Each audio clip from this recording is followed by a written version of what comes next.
मुझे बताएं, आपको इस बात पे यकीन है कि महारंग लांगू ये सारा जो नेक्सस है इसके पीछे इसराइली एजेंडा है? सरमायादाराना एजेंडा तो पक्का है। जो उठते आर्मी इसलिए कि उनको सिर्फ आर्मी से खतरा है। इन दज्जाली फितने को मैं आपको बताऊं, पाकिस्तान आर्मी उनके लिए सिर्फ खतरा है कि यार ये आके फिर जो है ये किसी ऐसे को ना दे दें ठेका जिससे ये कहें कि कारपोरेट रिस्पॉन्सिबिलिटी। आप जो इस वक्त हो रहा है पाकिस्तान में मिनरल का जो इतना बड़ा एक फोरम जो हो रहा है इस्लामाबाद में, वो क्या इंश्योर कर रहे हैं कि जिस कंपनी जो हमारे साथ काम करे, मिनरल्स को एक्सप्लोर करे, वो क्या करे, वहाँ हॉस्पिटल बनाए, वो स्कूल्स बनाए, वो सड़कें बनाए, वो पानी वहाँ पर लेकर आए, वो बिजली का निज़ाम पैदा करे, वहाँ पे सोलर पैनल फलां। ये इनको तकलीफ़ है कि ये तो फिर इसका मतलब है कि उस तरह तो हम लूट मार तो हो ही नहीं सकती अगर आर्मी मौजूद है। भाई ये रॉयल्टी क्यों मिलती है बलूचिस्तान को माइनिंग की? इसलिए कि कोई तो है जो चैनलाइज कर रहा है रॉयल्टी को। सरदारों ने क्या किया मुझे बताएं? ये जो मेंगल है ये सिर्फ नफरत की बुनियाद पर इक़्तिदार और ब्लैक मेलिंग के अलावा बलोचों के लिए मेंगल साहब ने क्या किया?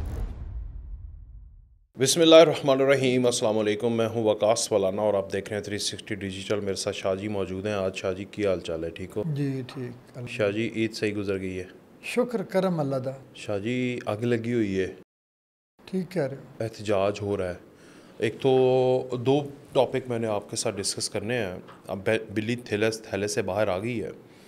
एक तरफ महारंग लांगू और समीदीन बलोच, इनको गिरफ़्तार किया, हिरासत में लिया, क्योंकि इन्होंने जिस तरह से पाकिस्तान के अंदर दहशत गर्दों को जो मारा गया, उनकी लाशें मुर्दा खाना से इन्होंने चुराई, डाका डाला, वो एक केस था। मुतअद्दिद केसेस थे। बीच में अख्तर मेंगल साहब ने छलांग लगाई। अख्तर मेंगल साहब जो माजी के अंदर आपको पता है पंजाबी और बलोची की नफ़रत में सर फहरिस्त थे और पंजाबी ही वज़ीर आज़म के तलवे चाटते थे। आज फिर वो एक धरना देकर बैठे हुए हैं उस पर। और दूसरा, इंडिया के अंदर भी तहरीक जो है बहुत ज़्यादा। अगर बलूचिस्तान के अंदर आप यूँ करेंगे तो आपके घर में भी आग लगी हुई है। और आपको याद है मैंने ये आपके प्रोग्राम में ही कहा था? जी, आपने कहा था 1 महीना पहले। ऐसा ही है कि जब आप किसी तरफ एक इंसान होने के नाते कोई मौत लेके चलते हैं तो फितरत और निज़ाम कुदरत वो मौत बहुत बड़ी करके आपकी तरफ लेके चल पड़ता है। ऐसा ही है। तो अभी आप क्या कहेंगे महारंग लांगू? और आप एक नारा भी मुझे बता रहे थे। देखिए, वो मेरे दिल की आवाज़ है वकास भाई, मेरे दिल की आवाज़ है कि पंजाबी बलोची भाई भाई महारंग लांगू कित्थों आई। सही है ना, ये मेरे अल्लाह की कसम दिल की आवाज़ है कि ये, क्योंकि मुझे पता है, मैं आजकल जो किताब में लिख रहा हूँ, तहकीक कर रहा हूँ, मेटल एंड ब्लड। अच्छा। दुनिया भर की जो माइनिंग इंडस्ट्री है, इसने किस किस मुल्क में कहाँ कहाँ खून रेजी की, इसकी वजह से कितने शहर उजड़े, कितनी कम्युनिटियाँ डिस्प्लेस हुई, मैं वो पढ़ रहा हूँ सारा। और ये जो जितना इस वक्त जो कुछ अंदर ड्रामा हो रहा है वो मुझे किसी और सतह से समझ आ रहा है, और पहले भी था, क्योंकि मैं इनका जो सरमायादाराना निज़ाम है, इनका तालिब इल्म हूँ। मुझे पता है कि ये कहाँ कहाँ ये मुनाफों की मैक्सिमाइजेशन ऑफ प्रॉफिट्स के लिए ये इंसानों को कीड़ों मकोड़ों की तरह मारते हैं। ये जंगें करवा देते हैं सिर्फ असला बेचने के लिए। ये इराक़ से पेट्रोल हथियाने के लिए पेट्रोल, मादर कहता हूँ मेरे अंदर का जंग का जो है ना, वो पेट्रोल बोल गया हूँ मैं, पेट्रोल जो है या गैस जो है, पेट्रोल बोले है ना। हाँ, तो ये वहाँ से, और जो शाम के ऊपर जो रूस और अमेरिका की जो रस्सा कशी थी वो क्या थी सर? ये सारा रिसोर्सेज पर कब्जे का खेल है। अभी तो मुझे कुछ बता रहा था एक दानिश्वर दोस्त है, कहता है ये तो हमने तो सुना है कि फ़लस्तीन जो है वहाँ भी रही है कि उन इलाकों में जो है इनको पता चल गया कि ज़मीनी ज़ख़ायर हैं कुदरती। तो ये अब जो जो उनका एजेंट होगा वो इंसानियत दुश्मन खेल का हिस्सा बन जाएगा। चाहे वो कोई लांगू है तो चाहे वो मांगू है, चाहे मेंगल है चाहे तली तरेंगल है। हमारे ना एक बचपन में होता था कि पता नहीं मेंगल तली तलेंगल सावा लाटू पीली डोर ले गया, शायद चुक के ले गया चोर को, इस तरह काम होता था तली तलेंगल। यानी उस वक्त भी ये चोर मशहूर था? नहीं, मैं वैसे कह रहा हूँ कि ये तो जदी पुश्ती नवाब हैं, इनके तो वालिद को ममनू, इनको तो होना चाहिए कि पाकिस्तान की धरती का ममनून कि इनके वालिद जो है उनको इज़्ज़त मिली, बलूचिस्तान के सूबे के वो चीफ मिनिस्टर रहे। ऐसे ही है। बड़े सरदार थे ये, खुद इनके बड़ा बड़ा कद है इनका, बड़े कोई मामूली आदमी है नहीं, लेकिन आला आदमी आला ज़र्फ़ भी होता है। वो धरतियों को, अपने सरज़मीनों को और उस वतन को, जो वतन उनको इज्जत दे, उसको उसके सामने नहीं होता वो, वाह, उसको उसकी तज़हीक और तौहीन। और फिर छोड़ें, जो आदमी कायनात में लिसानी तअस्सुब, इलाकाई तअस्सुब, ज़ाती तअस्सुब और किसी तरह का भी जुग़राफ़ियाई तअस्सुब, मजहबी मसलकी तअस्सुब बरतता है, मेरे नज़दीक उस इंसान की जानवरों की तरह की भी वैल्यू नहीं है। ओके यार, अगर इंसान इस अहद में, वकास भाई मुझे बताएं, इस अहद में, ये जिसे सिविलाइजेशन है, इतनी हम देख चुका है, इतनी इंसान तारीखें, और यूनिवर्सिटियाँ ख़त्म नहीं होती, लाइब्रेरियाँ डिजिटलाइज हो गई हैं, और इंसान अपने अंदर से दूसरे इंसान के साथ सिर्फ ये नफ़रत करे कि उसकी ज़बान और है, और मासूम मज़दूरों को, गरीबों को तर करके कत्ल होता देख के, लावारसों की तरह मरते देख के वो कहे कि ये ठीक हुआ है। लख लानत है ऐसे इंसान, ये इंसान नहीं दरिंदे हैं जो किसी दूसरे, मैं तो खुदा की कसम, मैं किसी दुश्मन की भी मौत पे मेरा दिल राज़ी नहीं होता, सिवाय उस पे जाके दिल पे सब्र आता है जब मुझे पता हो ना कि ये आदमी किसी 100 आदमी के लिए बायस मौत, मर्ग बनेगा, फिर मैं कहता हूँ कि ठीक है। वरना यार, ये कौन लोग हैं कि जो इस अहद में भी कह रहे हैं कि इंसानों को मार देना ठीक है। क्यों तकनीक, दहशत गर्द BLA, भारतीय लिबरेशन क्या है, आर्मी जो है, ये बकवास करते हैं, बलोच लिबरेशन आर्मी नहीं है, ये तो बलोचों के तो दुश्मन है भाई। ये बलोचों, इन्होंने सिर्फ तय कर रखा है भारत के साथ, खवारिज के साथ, और पीछे जो वो बैठे हैं ना, जो मुल्कों को, किसी जो मुल्कों के जहाँ खजाने हैं, जहाँ ज़खायर हैं, दज्जाली फितना, वो दज्जाली फितने के एजेंट हैं। और जब आप उसके साथ देंगे तो फिर गरीब मस्कीन लाशें, ड्रामा लगाया मिसिंग पर्सन, आपके 90% मिसिंग पर्सन दहशत गर्द है, पहाड़ों पे बैठे हुए, जाएं उनको जाके वापस लेकर आएँ। अब हमारे इधर ना है, किसी को ये ना कहें हमारे कि ये मिसिंग पर्सन के लिए हम आए, मातम करें, वहाँ जाके दहशत गर्दों से पूछें उन्होंने आपके बंदों को कहीं मार के फेंका है, कहीं मारे गए हैं, या अभी तक वो वहाँ उनमें शामिल होकर दूसरों को मार रहे हैं। सही हजूर, बड़ी तकलीफ है, आपने ठीक अच्छा, कहा। तो आप, लेकिन पंजाबी बलोची भाई माँ रंग मैंगल कहाँ से आई? ठीक है, हाँ, मारंग मैंगल हम भाई हैं। ये अगर चाहते हैं ना, मैंगल साहब या भारतीय लिबरेशन या वो जो है महारंग लांगू, अगर ये चाहते हैं कि इनकी वजह से पंजाबी और बलोचों के दरमियान नफ़रत पैदा होगी, तो नहीं होगी। ठीक। अच्छा, मुझे बताएं, आपको इस बात पे यकीन है कि महारंग लांगू, ये सारा जो नेक्सस है, इसके पीछे इसराइली एजेंडा है? सरमायादाराना एजेंडा तो पक्का है, और दज्जाली एजेंडा तो पक्का है। ये कोई एक मुल्क नहीं होता। मैं आपको बताऊं, आपको पता है कि फ़लस्तीन के लिए इसराइल के अंदर से निकले हैं जलूस, कि आप ये क्या कर रहे हैं? जिसका अंबियाए कराम पर जिसका भरोसा है, अपने मज़हब के साथ जो सच्चा है ना, मैं आपको बताऊं, ये क्यों मज़हब के ख़िलाफ़ है? इसलिए कि मज़हब एहतसाब करता है। जो बंदा अपने मज़हब पर ईमान रखता है, वो इंसानों को इस तरह कत्ले आम नहीं उनका कर सकता। अगर यहूदी, जिनका अपने अंबिया, जिनके अपने नबी पर ईमान है, अपने मज़हब पर, मज़हब ने कब कहा है कि मारो लोगों को, झूठ बोलो, कत्ल करो, ये करो। तो मैं कहता हूँ कि इसराइल भी जो है, उसकी अपनी कोई जो हुकूमतें हुक्मरान तो सारी दुनिया के कौन है? मुझे ये बताएं कि सारी दुनिया के हुक्मरान बुनियादी तौर पर किसकी मर्ज़ी से आते जाते हैं? अक्सरियत 99, चले 90% कर लेते हैं, ताकि जो अच्छे हैं हम उनको साइड लाइन कर। वेस्ट, ये सारा सरमायादाराना निज़ाम है, मल्टी नेशनल कंपनियां, एनर्जी सेक्टर, बैंकिंग सेक्टर, सोना गोल्ड, फलां, ये जो लोग आपकी करेंसियां उतार चढ़ाव कंट्रोल कर रहे हैं, जो आपके ट्रेड कंट्रोल कर रहे हैं, दुनिया की आलमी तिजारत कंट्रोल कर रहे हैं, और जो मोनोपोलाइज कर रहे हैं, ये इसलिए वो बिठाते हैं अपने बंदे कि अपनी मर्ज़ी की पॉलिसियाँ बनवाएं, कानून साजियाँ करवाएं उनसे।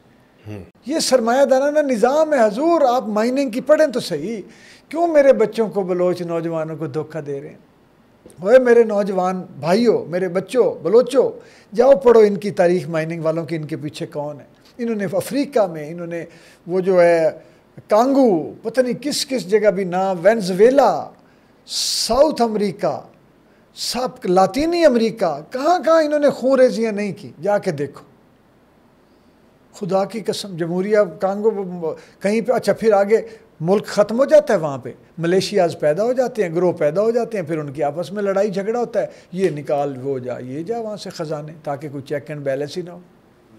गेम ही सारी ये है। हमारी आर्मी जो उठते आर्मी इसलिए कि उनको सिर्फ आर्मी से ख़तरा है, इन दज्जाली फितने को। मैं आपको बताऊँ, पाकिस्तान आर्मी उनके लिए सिर्फ ख़तरा है कि यार ये आके फिर जो है ये किसी ऐसे को ना दे दें ठेका जिससे ये कहें कि कारपोरेट रिस्पॉन्सिबिलिटी। आप जो इस वक्त हो रहा है पाकिस्तान में मिनरल का जो इतना बड़ा एक फोरम जो हो रहा है इस्लामाबाद में, वो क्या इंश्योर कर रहे हैं कि जिस कंपनी जो हमारे साथ काम करे, मिनरल्स को एक्सप्लोर करे, वो क्या करे, वहाँ हॉस्पिटल बनाए, वो स्कूल्स बनाए, वो सड़कें बनाए, वो पानी वहाँ पर लेकर आए, वो बिजली का निज़ाम पैदा करे वहाँ पे, सोलर पैनल फलां।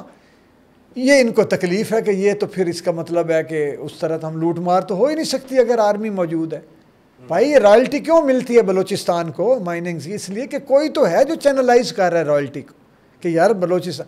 सरदारों ने क्या किया मुझे बताएं? ये जो मैंगल है ये सिर्फ नफरत की बुनियाद पर इक़्तिदार और ब्लैक मेलिंग के अलावा बलोचों के लिए मैंगल साहब ने क्या किया? ले बताएं। सवाल है, कुछ नहीं किया।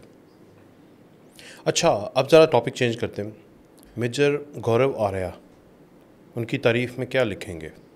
यार दो बंदों से मैं बहुत इज्जत हूँ, एक वो मेरा बेटा है शामिर, अच्छा, और एक ये गौरव आर्या जो उसका क्या एक जैसी नफ्सियात है इनकी। ये किसी को रोस्ट करने बैठेंगे आपके बेटे, वो उनको यार उसको वतन दुश्मन नहीं, वतन दुश्मन नहीं, उसके साथ मिला रहे हैं। नफ्सियाती में मसाइल अच्छा, बता रहा हूँ। वो भी अच्छा बोल लेता है, ये भी बोल लेता है, एडिटिंग की ये भी मारे। ये यूट्यूबर है ना, कोई नजरियाती लोग तो हैं नहीं दोनों, ना मेरा बेटा शामिर अब्बास शाह ना गौरव आर्या। अच्छा, ये यूट्यूबर हैं, और यूट्यूबर भी उस लेवल के हैं कि जिन्होंने नफरत पैदा करनी है, जिन्होंने लड़ाई झगड़ा। अच्छा, शामिर फिर नफरत पैदा नहीं करता, वो हंसाएगा किसी को, रोस्ट एक आध बंदे को ऐसा कर देगा, और एडिटिंग में माहिर है वो बड़ा सारा। ले ये तो नफरत पैदा करने वाला आदमी यूट्यूबर है यार। ये कौन है? ये इनको इसको बोलो जाके वहाँ पे ना बैतुल खला बनवाए, इंडिया में इतनी बड़ी ताकत है। हमारे बारे में तो इसने ये कहा था, उसने नेहरू ने, कि 40 दिन के बाद ये पाकिस्तान नहीं चलेगा आज, और हमारे वापस आएगा। आज 80 साल हो गए, मार चंड मार गोरे वारिया उधर नेहरू के मुँह ते कबर ते जाके चंड मार। तेन मैं दसा वड्डा आया तो उर्दू स्पीकिंग करिया करिया हो रही है, और उर्दू तबाह करके बोल रहे होंगे। इस आदमी को उर्दू नहीं आती। ये क्या उसने कर दिया करिया, उसने क्या करिया, उसने क्या करिया। तेन लखनऊ जा, तेन चंडा पैन। अच्छा ये लखनऊ का है। मुझे तकलीफ, शायर हूँ ना, मुझे तकलीफ होती है जब कोई मेरी उर्दू को, मेरी ज़बान को बिगाड़ता है, आर्या कुरिया मुरिया करिया कर रहा होता है, पता नहीं। तो वो उसने हीरो बनाया हुआ है इमरान खान को। वो तो उसने तो जानबूझ के बनाया हुआ है ना। मैंने भी तो फिर सरदार खालिस्तान को हीरो बनाया हुआ। फिर सामने हाँ, मैंने भी तो मणिपुर वालों को बनाए हुए ना, वहाँ मिसाइल मार रहे हैं, शर्म आनी चाहिए अपने मुल्क में, है ना। वो जो इतनी 18 तहरीकें तो मैंने गिनी है। यहाँ पर इंसानी हकूक की तंजीमें खामोश। वो आज बैतुल खला मैं की कमा, मैं लफ्ज़ बोलना नहीं चाहता कि यार आपने अपने बंदों को जाए ना। 1.5 अरब आदमी आपका है, 2 करोड़ के अलावा बाकी कहाँ रह रहे हैं? बहुत बड़ा शाइनिंग इंडिया है, बताओ सारा कौन चलाता है? अंडरवर्ल्ड चलाती है। हम तो मस्कीन है ना, भीख मंगे है ना। हमें तो तुम लोगों ने चारों तरफ से घेरा हुआ है एक मासूम से मुल्क को। जब मुल्क बना 2 टुकड़े कर दिए साजिशें करके, इसलिए कि मुसलमानों को तकसीम ही इस तरह किया गया कि ज़्यादा, आज भी पाकिस्तान से ज़्यादा ये तकसीम थी। भाई हमारा तो खौफ तुम लोगों के भी गिट्टे नहीं ठीक होने दे रहा, तुम्हारे जुड़ नहीं रहे गिट्टे आपस में। अब क्या अगर टखने, इसने टुखने कह देने या टिखने, इसलिए मैं कह रहा हूँ इसको गिट्टों का बताऊँ, गिट्टे इसके चेक करवाएं। भाई जाके बैतुल खला बनवाओ पहले, गुर्बत जितनी फुटपाथ पे। हाँ, दूसरा ये कि फुटपाथ पे जो सोते हैं उनको घर दो काम। जितनी गुर्बत वहाँ पे है इस वक्त, वहाँ पे जो गुर्दे बेच रहे हैं लोग, और अंडरवर्ल्ड से तो निकालो पहले अपने मुल्क की हुक्मरानी को। और चौथा, शट योर माउथ। नहीं वो नहीं होना, बवसीर है मुंह दियो नो। जिस बंदे को मुंह की बवसीर हो, हाँ, वो कैसे मुंह बंद करेगा? तो हाँ, वो नाक से बहना शुरू हो जाएगा उसकी गुफ्तगू सारी। आपको क्या लगता है कि अभी ये जो इंडिया का मसला है, इंडिया भी टुकड़ों में बढ़ जाएगा? वो तो बटा हुआ है पहले ही। अच्छा, मेरी बात सुने, खालिस्तान है ना, वहाँ मौजूद है ना, ऐसे ही है। इन्होंने कम्युनिस्ट तहरीक को जिस जुल्म और जबर के साथ दबाया हुआ है, खबर तक नहीं आने देते। ये मीडिया जिस पे बैठ दे है खबर, गौरव वारिया मेरे भाई, मेरे नफरत पैदा करने वाले भाई, मेरे इंसानी नाते से भाई कह रहा हूँ। अच्छा, वैसे वो नफरत करने वाला कितना आपका भाई हो सकता है? ऐसे ही है। ए मेरे दोस्त, ए दिलों के दरमियान नफरत और दूरियां पैदा, हकारत पैदा करने वाले चालाक इंसान। अच्छा, ए चाणक्य के शागिर्द। चाणक्य, हाँ वो है ना, इनका फलसफा है हुकूमत का। चाणक्य क्या कि भाई को भी मार के इक्तदार करो, ऐसी है। हाँ, बीवी को मार दो, माँ को बीमार जहर दे दो और इक्तदार ना छोड़ो, बाप का गाटा ला दो, इक्तदार ना छोड़ो, ये वो है चाणक्य। हाँ, तो आप कह रहे हैं कि शर्म कर लो थोड़ी। भाई उसको तो खैर वो तो नहीं करेगा, लेकिन हम तो बताएंगे ना उसको। वकास भाई 360 तो बताएगा कि नहीं बताएगा? बताएगा कि उधर पहले वो ठीक करो, अंडरवर्ल्ड के उससे चुंगल से तो रिहा करवाओ, सरमायादारों के चुंगल से तो या वो जाके पूछो मोदी ने कितने पैसे लिए हैं यूएसएड से, जाके पूछे ना कितने। उसने पूछ लिया ट्रंप ने, उन्हें क्यों इन्हों इन्ने पैसे तो खुदा दा बेड़ा तोड़ा गर्क करे, उन्हें को लगे इन्ने पैसे टाटा बिरला दे रहे ने तो ही देते ने उन्होंने। उसको जाके चाणक्य साहब, गौरव वारिया, गौरिया साहब, पहले जाके जरा ये पता, इस पे तो व्लॉग बनाओ, हमारी गुर्बत तुम्हें बड़ी नजर आ रही है। बलोचिस्तान पे इसमें क्या तकलीफ है इंडिया को कि एक्सप्लॉइट ना हो जाए, कि हम एक्सप्लोर ना कर सकें वो जितने खजाने हमारे। हमारी गुर्बत का तो बायस तुम हो, तुम्हारी गुर्बत का बायस भी तुम हो। वाह, सही है। और बलूचिस्तान के हालात आपको, लास्ट क्वेश्चन, नॉर्मलाइज होते हुए नजर आ रहे हैं? इंशाअल्लाह आ रहे हैं। कैसे? हमारी security forces, general Syed Asim Munir, मैंने लफ्ज नहीं मैं बोलना चाहता, उन्हें इन्होंने बगल बंद करके रख दी। ऐसा आनिया साहब का आदमी आया, उन्होंने कहा अच्छा ठीक है मैं फिर थोड़ा कर लेना। की तकलीफ हुई है इन्होंने सॉफ्ट और हार्ड दी, चीका निकलियां जी बीबी जी एक थी ना था, बीबी जी और साजिंदे वसतुल्ला खां और मेरा उस्ताद मोहतरम हनीफ खां, मोहम्मद हनीफ, इधरों ये देखें कि ये जाफर एक्सप्रेस पर हमले से पहले वो तुले हुए थे, वो कालम कुलम उन्हें अपने तेज कर रहे थे मेरी इतलात के मुताबिक। अच्छा। और जैसे ये सारा मामला पैदा हुआ है, वो अपने कॉलम लेके आए हैं, वीलॉग लेके आए हैं, और साथ मारंग लांगू की वो वीडियो, सारा ऐसे नेटवर्क है। मुझे तो पता है, मेरे वो उस्ताद मोहतरम, तो उस्ताद मोहतरम ने थोड़ा मोहम्मद हनीफ साहब ने मुझे आधी बातें समझाई हुई। क्या? ये जो मैं आपको बता रहा हूँ कि वो करता क्या है, ये साम्राज्य मीडिया, ये साम्राज्य और दज्जाली मीडिया दुनिया में क्या किस लिए है? तो अब तो उसका खुद शिकार हुए हैं। अब तो होना ही था ना। हाँ। उन्होंने कौन शिकार हुए? ये आपके मोहम्मद हनीफ साहब। किसके? दज्जाली मीडिया के शिकार नहीं हुए? शिकार क्या होना, उन्होंने एम ही बैठ के, मुझे नहीं लेटेस्ट इतलाओं का पता कि क्या। अच्छा। हाँ। कैसे शिकार हो? नहीं वो मतलब शिकार इन द सेंस के उसी के यरगुमार। हाँ वही कुछ ना, उसके वो क्या करे, मजबूरी होती। मैं वैसे उनको ज़ाती तौर पे ऐसा आदमी नहीं समझता, अच्छा आदमी, लेकिन मैं मकसद गैर ज़ाती तौर पे समझता हूँ।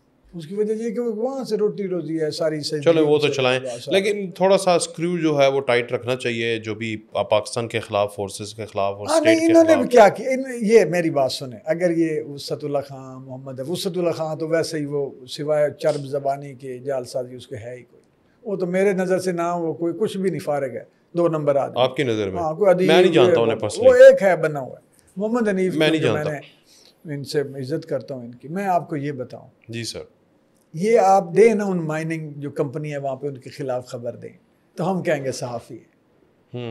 ये बरतानिया का जो शोबा, जो मिनिस्ट्री देखती है इसको, उसके जो 1970 से लेकर या उसके जितने अब तक बलूचिस्तान में गिरफ्त रही है, इंटरेस्ट रही, उस पर ज़रा डॉक्यूमेंट्री तो बनाए कि किस किस तरह पेनिट्रेशन, किस किस तरह कंट्रोल्स उसने स्ट्रॉन्ग रखे हैं बलूचिस्तान के ऊपर। ज़रा वो बना के दे दें, मुझे कह दें, मुँह से कह दें कि यार तुम बनाओ तो मैं बना देता हूँ, मैं ऊपर लिख दूंगा कि इनके कहने पे बनाई, फिर लग इनको। इतने जर्नलिस्ट हैं बस, ये औकात है इनकी बस ना।